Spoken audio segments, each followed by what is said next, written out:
Feltman's visit is unlikely to sway or redirect North Korea's course at all. North Korea seems to be going against almost every norm and rule. A North Korean state looking at the United States as a hostile threat. This is a crisis. We've been in this crisis over the nuclear issues, frankly, for 20 years. There's no prospects of direct U.S. DPRK talks right now. There's nothing on the table. North Korea is setting the timetable for nuclear weapons.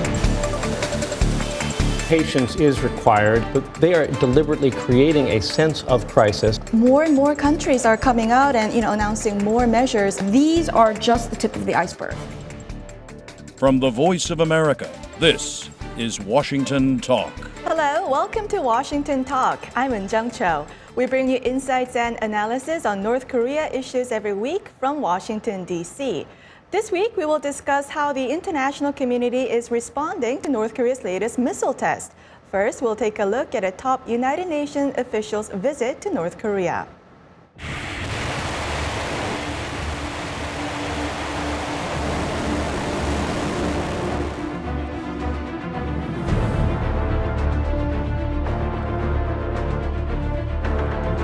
The visit responds to a long-standing invitation from the authorities in Pyongyang for policy dialogue with the UN. This dynamic must be reversed. The solution can only be political.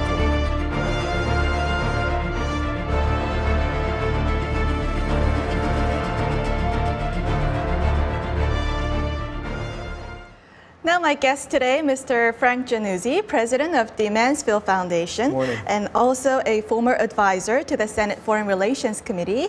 And also joining me today, Ms. Balbina Hwang, who was a former State Department senior advisor and currently a professor at the Georgetown University. Welcome to both of you. Thank you. Great to be here. Balbina, let me begin with you. UN Undersecretary General for Political Affairs Jeffrey Feltman visited Pyongyang this week. What is the significance of his visit coming at this time? Well, I think it certainly indicates that the international community as a whole is trying to find some sort of a diplomatic way to resolve the increasing differences and what we think will be confrontation between the United States and North Korea. Mm-hmm. But I'm not so sure it will end up being anything significant, other than perhaps a symbolic effort to indicate. Why is that? Well, it's not clear that Ambassador Feltman, much less the United Nations itself, has any particular influence over North Korea. Mm-hmm. On the other hand, I think perhaps it's important to keep up some sort of dialogue with the United Nations as an organization and with North Korea, because North Korea seems to be going against almost every norm and rule and regulation of the entire United Nations. Mm-hmm. And Frank, what are your thoughts? Well, I share Balbina's view that this trip may not produce much, but I think for a very different reason. I think that Ambassador Feltman has no credibility in Pyongyang because he has no pull or clout or influence over the Trump administration. So for him to go to Pyongyang essentially empty-handed, where he cannot deliver to North Korea anything that they are looking for, means that this trip is not likely to yield much, other than an opportunity for North Korea to signal to the world, look, we want to be a responsible nuclear power, we're not trying to threaten anyone. So the North Koreans will have a chance to tell that story. But I think that the UN official's visit, Feltman's visit, is unlikely to sway or redirect North Korea's course at all. I mean, there were expectations that his trip could open up talks between North Korea and Pyongyang just because he was a former high-level U.S. diplomat. Well, see, I think this is, first of all, he may have been a former high-level diplomat, but he was a diplomat in the State Department. And as Frank said, he has no connection to the U.S. administration. And the other thing is that, I mean, he's essentially representing the United Nations. But frankly speaking, it's really the UN Security Council that really has the sway over actions, and really it's the battle that North Korea has with the UN Security Council. Not sure Ambassador Feltman is even representing the UN Security Council. I think this visit, I mostly agree. I think this visit, though, it really reflects the nervousness in the UN, the nervousness in the international community that is growing week by week. People are beginning to get actually concerned that the United States could launch a preventive war against North Korea. And so I think we're going to see a steady stream of these kinds of visitors to Pyongyang, basically trying to ward off a crisis. But I think they should be traveling to Washington and not to Pyongyang because the imminent threat of a crisis originates as much in D.C. as it does in Pyongyang. Well, where I would disagree is I think everything about this overblown, that this crisis, we're in crisis. Since January, I've been addressing whether or not this is it, this is a crisis. If it's a crisis, we've been in this crisis over the nuclear issues, frankly, for 20 years. I don't know of any crisis that simmers steadily for at least 20 years. And really, we know that the nuclear crisis is actually really a symptom of a larger problem, which is essentially that there's been a Korean War now for almost 60 years. So I think everybody's reaction, and you had asked, oh, there's great hope that this might lead. I think everybody's reaction to hope, and you're exactly right, steady stream of visitors, that is not, we've seen this again for 20 years. President Jimmy Carter has gone. So no, it's never really resulted in anything. And the other point too is, yes, I think the international community is very nervous and they are very worried about this administration. I think that is also probably overblown because U.S. policy towards North Korea has actually been very, very steady. It has been, but the Carter visit, the Carter visit did catalyze the agreed framework in 1994. So I think it's possible for a high-level visit by a Feltman or by some other dignitary. It's possible for those kinds of visits to yield results, but only if there's an understanding. Well, the agreed framework was a decade of no fissile material production, no missile testing, but it's possible to yield results, but only if it's coordinated in advance. This is a kind of a freelance visit. It's not likely to help. And I think it's more indicative of the nervousness of the UN than it is about the willingness of North Korea to change course. Yeah. I would agree with that, but also point out that actually President Carter's visit was not coordinated with the Clinton administration and in fact caused quite a deal. You are it right was that coordinated. He was briefed by the State Department. I was one of the 8 briefers who spent a whole day with Jimmy Carter and Rosalind Carter preparing him for that visit.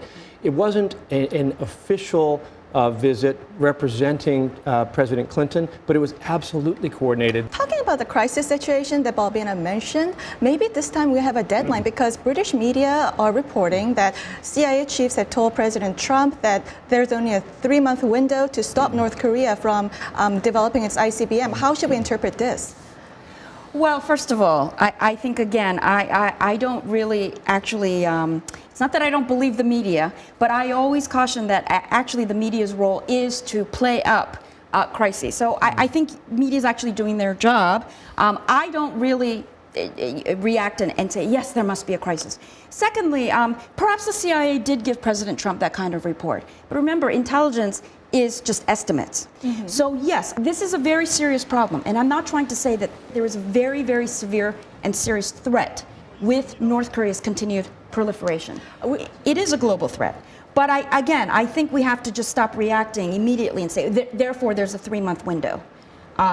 There is a looming deadline, and we need to do something quickly, for certain. But we need to also not react so quickly and with all sorts of hysteria and emotion. That's what leads to bad decisions and bad judgments. I think patience is required, and of course it's President Trump and not the CIA director who has said that the era of strategic patience is dead. And I think that the deadline is not one imposed by the intelligence community because there's not going to be a bright red line between one kind of North Korean capability and another. The deadline on diplomacy is being set by the Trump administration, not by intelligence assessments. And they're trying to create a sense of urgency here. Media is part of it. I don't blame the media. I think, again, as Balbina said, this is partly the media's job to report what the Trump administration is doing. But they are deliberately creating a sense of crisis in the hopes that that will lead to a diplomatic solution. Let's talk about the prospects of talks here, in the hopes of dialogue you mentioned. North Korea's Russian Foreign Minister Sergei Lavrov told Secretary Tillerson that North Korea actually wants to sit down with the United States. This just happened this week. So what are the prospects of actually the two countries sitting down at this moment? Well, first of all, if I could just say something, I do think that the Trump administration is perhaps and purposely, and it does seem coordinated, raising this level of crisis. They said the window is closing. Yes, but here's the interesting thing. So, you know, not that I can necessarily ascribe this as a motive, but so what my point is, I think we should actually watch actions much more closely than rhetoric or words, and not react to rhetoric or words. Now, So the actions right now are military exercises, posturing, yes, tightening of we've sanctions. always had, yes, I agree, and I think there is a steady effort to increase the pressure. That I completely agree with you. That is the action that is being pursued. However, with actually a very sensible purpose, I think, because if you are serious about diplomacy, and the U.S. has, the official policy has always been, we are trying to negotiate with North Korea. The Clinton administration tried it. Actually, President W. Bush tried it, and President Obama tried it. And President Trump, the great negotiator, the basic tenets of negotiation is, before you go into negotiations, you want to be in an advantageous position. Yeah. So creating this urgency actually puts the U.S. in a stronger position. Well, I agree with Balbina on that point. You know, the no drama Obama never created quite the sense of urgency that might have been necessary to get diplomacy moving. And get the U.S. in a stronger position. You need to have a diplomatic strategy backing up your sanctions and your military deterrence. And it's not clear that the Trump administration has one. As for the prospects of talks, there's no prospects of direct U.S. DPRK talks right now. The U.S. envoy, Ambassador Joseph Yun, has made that very clear, that there's nothing on the table. Moreover, international efforts, including a hoped-for foreign ministerial conference in Canada involving the leaders, the foreign ministers of many different countries, appears to now be off the table due to opposition from Japan and some reticence even on the part of the Trump White House. So I think for the near term, we're in all pressure mode and very little talking. Balbina, why do you think Canada and Germany are stepping in to play a mediating role between the United States and North Korea? Because relations between North Korea and South Korea and North Korea and the United States have always essentially been frozen. We've always relied on intermediaries, which have included China, Russia, and then, of course, the United Nations, Security Council members, but also countries such as Canada, France, UK. The other point is those countries, Germany, Canada, they actually have diplomatic relations with Pyongyang, which we don't. And so, yeah. We'll have to wrap our first discussion here, and we'll move on to our second topic.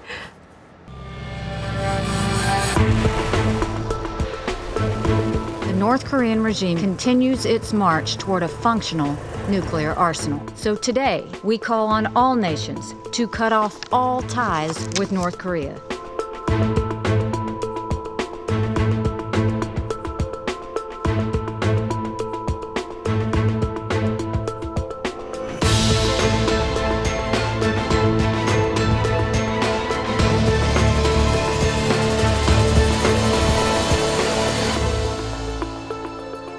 Nations of the world have it within their power reverse the dangerous course of the North Korean regime. Mongolia says it will not renew work permits to 1,200 North Korean workers. Russia also says it will not give work permits to 3,500 North Koreans. These countries are enforcing the new UN sanctions 2375, adopted in response to North Korea's 6th nuclear test.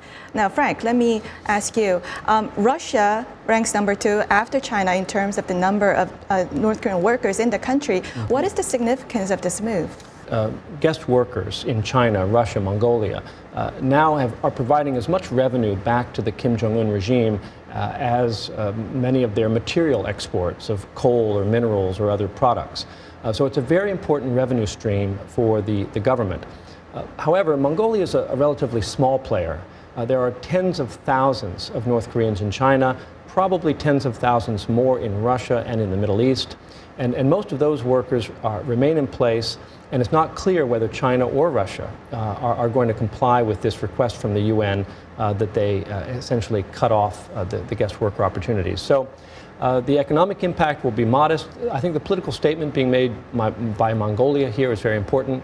They want to be a team player. They're very close to the United States, and they want to do the right thing in terms of responding to the UN Security Council. But the economic impact will be muted. And I agree. I think for Mongolia, it is important in terms of the political statements. And many of these other African nations, and also Middle Eastern nations, as well as even in Central Europe, that have done this. But I think that these really are statements. And yes, it is symbolic, and it will show some sort of commitment to the United Nations and global rules and norms. However, these are just the tip of the iceberg. And in fact, North Korea's greatest source of revenue is illegal, illicit activities. So there are probably thousands of more undocumented that are not guest workers, but they still do. And so it really matters more what each country does about the illicit activities. And as we know, this is exactly why sanctions have not had the effect they have had. After 6 nuclear tests, over 19 UN security resolutions and sanctions, and this is essentially the problem. The concern I have is Nikki Haley's statement where she says at the end there, the nations of the world have the ability to compel North Korea to change course. Not this way. There is at the core of this problem the security dilemma that Balbina has already laid out. A peninsula still at war, a North Korean state looking at the United States as a hostile threat, and looking to nuclear weapons as their salvation. And I think it's pretty clear that the Kim Jong-un regime is willing to pay a very high economic price in order to complete their nuclear arsenal. And that's why these economic sanctions that are being proposed and the expulsion of guest workers, it can be part of a diplomatic strategy. It can give the diplomats leverage, but it's not going to solve the problem by itself. But even though you guys are saying that it's a statement, more and more countries are coming out and announcing more measures against North Korea in implementing sanctions. So what's behind this drive? Well, this gets to the heart of exactly what Frank pointed out with Ambassador Haley's statement, that the rest of the world can somehow either pressure or force or convince North Korea to change its course. I think that is essentially the problem. And you had also said earlier that it's up to the U.S. or is diplomacy possible? We are forgetting that actually we're treating North Korea as if it is some sort of box that basically external forces, if we just adjust, maybe if we push them, maybe if we force them, maybe if we coax them or give them, in the end, North Korea is an independent actor. And North Korea is the one that is, actually North Korea is setting the timetable for diplomacy. North Korea is setting the timetable for nuclear weapons. North Korea is setting everything in terms of whether or not it will cave to pressure or actually take on everything the international community has offered. So I think we are forgetting that North Korea is an independent actor, and if North Korea just decides that it is not going to fall under the pressure of 193 nations cutting off, then it won't happen. Yoon Chung, there's a dimension to this that we haven't touched on, which is that all of these guest workers, they're experiencing the world in a way that they could never experience it in North Korea. And so while on the one hand, cutting off the revenue stream to Kim Jong-un's government may increase the opportunity for diplomacy, we're also cutting off the access of hundreds of thousands of North Koreans to a more truthful understanding of the way the world works. And those North Koreans could ultimately be as influential in the future direction of the country as Kim Jong-un. So this move to cut and off and isolate North Korea, to me, it's really a mixed blessing. We'll have to end this conversation here. And now time for the photo moment, a time to look at an intriguing North Korea picture.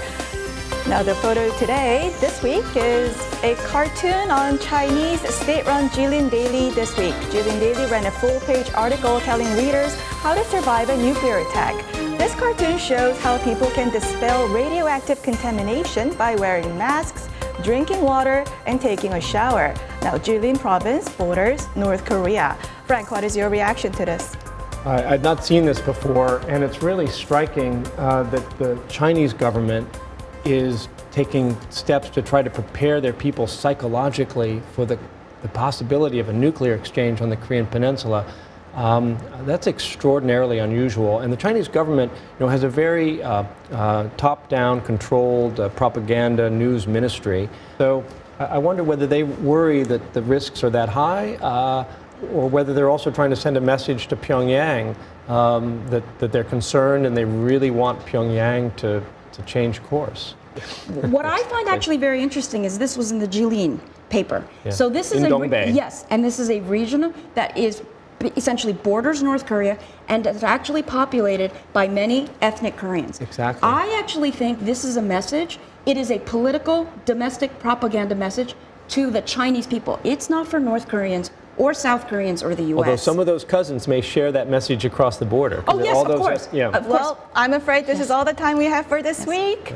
And Balbina and Frank, thank you for joining us. Thank you. Thank you very much. Thank you. And this was Washington Talk from VOA, and I'm Eun Jang Cho. See you next week.